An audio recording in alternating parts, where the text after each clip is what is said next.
In the previous lecture, I am describing the general overview of compound light microscope. Today I am dealing with the what types of materials required for the doing research work with compound light microscope.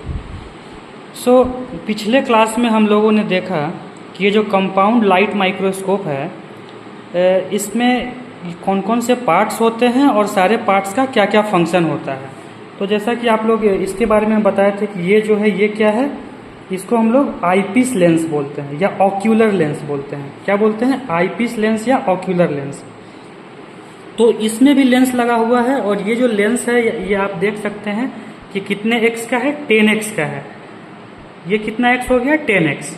और इसके just नीचे ये जो nose piece है जिसको objective lens बोलते हैं, तो ऐसा अगर मान लेते हैं कि ये हमारा 4x अगर है, ठीक है, ये अगर 4x है तो टोटल जो हमारा इमेज जो बनेगा वो कितने x कितने मैग्नीफिकेशन का बनेगा, तो इसको मल्टीप्लाई कर दिया जाता है, 10x से मल्टीप्लाई कर दिया जाता है इस ऑब्जेक्टिव लेंस का जितना इसका मैग्नीफिकेशन होता है। जैसे इसका 4x होगा तो इसका 10x है, तो कितना x हो गया? 10 इंटू 4 बराबर 40x। तो 40 टाइम किसी भी ऑब्जेक्ट को, किसी भी हमारा जो सैंपल है उसको 40 टाइम ये बड़ा करके इमेज दिखाएगा। तो ये खासियत होता है कंपाउंड लाइट माइक्रोस्कोप का। क्योंकि जो सिंपल माइक्रोस्कोप होते हैं तो सिंपल माइक्रोस्कोप में एक ही लेंस होता है, लेकिन ये जो कंपाउंड माइक्रोस्कोप होता है, कंपाउंड माइक्रोस्कोप में एक से ज़्यादा लेंस होते हैं। ये जो माइक्रोस्कोप यहाँ पे रखा हुआ है इसमें टोटल कितने लेंस लगे हुए हैं? इसमें टोटल 3 लेंस है। एक लेंस आपका आईपीस लेंस हो गया जिसको कि ऑक्यूलर लेंस बोलते हैं। इसके जस्ट नीचे ये वाला जो देख रहे हैं इसको ऑब्जेक्टिव लेंस बोलते हैं, ये दूसरा लेंस हो गया। और तीसरा लेंस इसके नीचे ये वाला लेंस, इसको बोलते हैं कंडेंसर लेंस। क्या बोलते हैं? Condenser lens.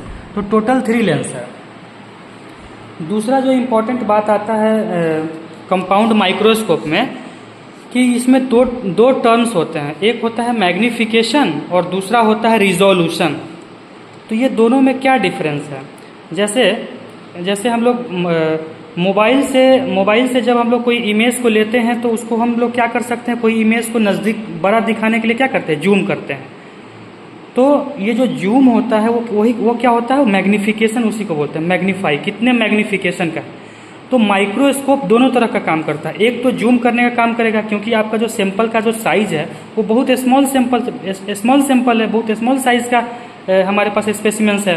कोई बैक्टीरिया का स्पोर हो सकता है, या कोई हम स्टोमाटा देखने जा रहे हैं तो वो हो सकता है, या कोई सेल का शेप देखने जा रहे हैं तो वो हो सकता है। तो बहुत छोटा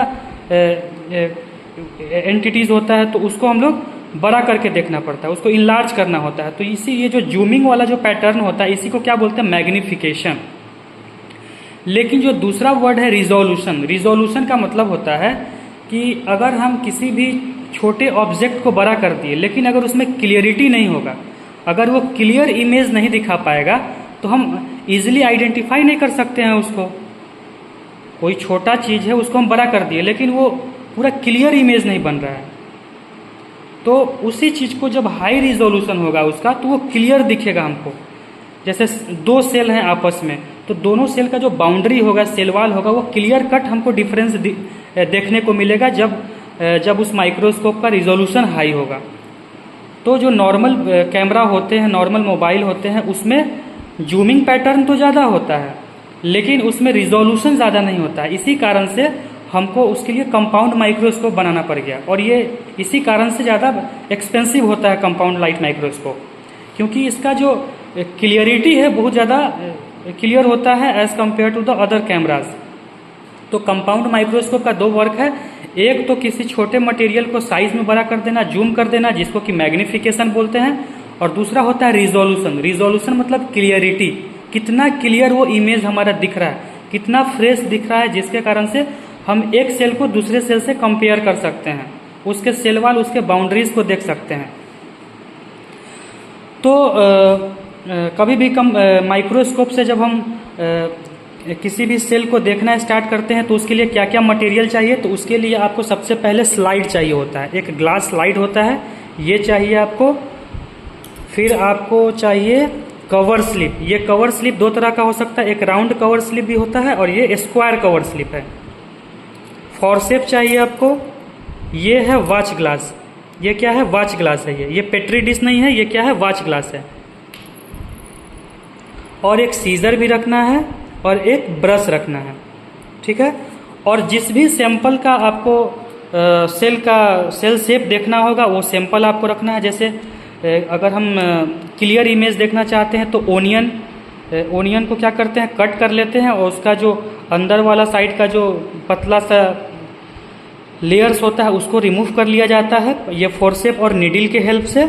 और उसको क्या करते हैं, और एक चीज़ और चाहिए आपको, क्या चाहिए, ग्लिसरीन चाहिए, ग्लिसरीन और डाई। ग्लिसरीन का क्या वर्क होता है, ग्लिसरीन का काम होता है आपका जो सैंपल है, आपका जो हम पतला सा लेयर जो ओनियन का लीफ का निकाले हुए लेयर, उसको हम लोग ग्लिसरॉल में डिप कर देते हैं क्योंकि वो ड्राई नहीं हो। ग्लिसरॉल का किस लिए यूज करते हैं, क्योंकि हमारा जो सैंपल है वो ड्राई नहीं हो। फिर क्या चाहिए, एक डाई चाहिए। तो डाई में दो तरह का डाई यूज कर सकते हैं, एक मिथाइल ब्लू यूज कर सकते हैं और दूसरा सेफ्रानिन रेड यूज कर सकते हैं। तो ये डाई क्या करता है, अगर डाई का यूज करेंगे तो हमको जो बाउंड्री होता है सेल का वो क्लियर दिखेगा। डाई का अगर आप यूज करते हैं तो उसमें आपको जो सेल का जो बाउंड्रीज है, जो न्यूक्लियस है, वो डार्क स्टेन टाइप से दिखेगा, ठीक है। तो ये आपका कंपाउंड लाइट माइक्रोस्कोप हुआ। और इसको कंपाउंड लाइट माइक्रोस्कोप इसलिए बोलते हैं क्योंकि इसमें आर्टिफिशियल लाइट लगा होता है। कौन सा लाइट लगा होता है, आर्टिफिशियली एलईडी बल्ब यहाँ पे लगा होता है, जिसके कारण से हमको नेचुरल सनलाइट पे डिपेंड नहीं होना है। इसको हम अपने बंद कमरे में भी इस पे हम लोग ऑब्जर्व कर सकते हैं अपने सैंपल को।